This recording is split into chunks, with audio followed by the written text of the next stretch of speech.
see different about Michael Zerafa that you've worked with in the lead up to this fight?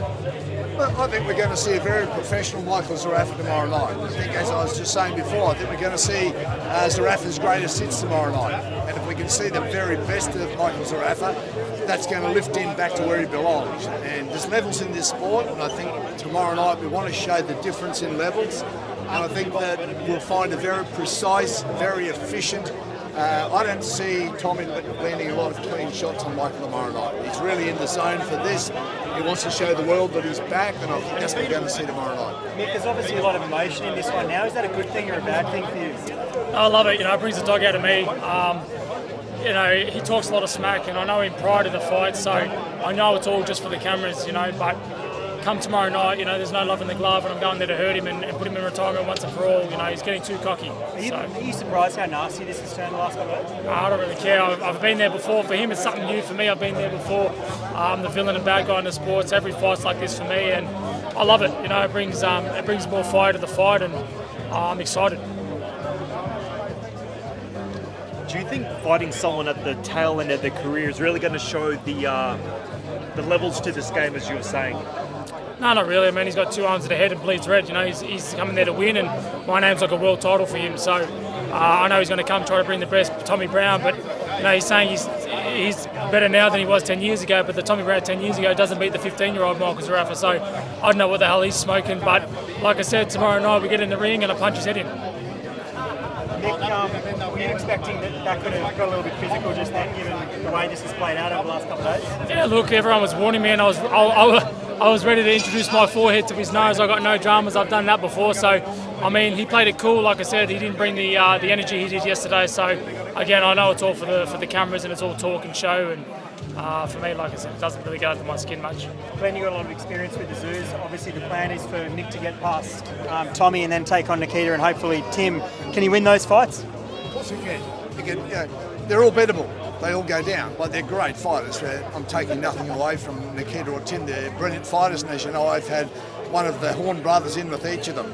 Okay, but things didn't go to plan, but doesn't mean to say that they can't be beaten. But one step at a time. Tommy Browne's in the way at the moment. He's in the way, so we've got to remove that roadblock, get that out of the way, and then focus on Nikita Tszyu if that's the next fight. But let's get this done tomorrow night. Do a really good job. Show a full range of skills from Michael.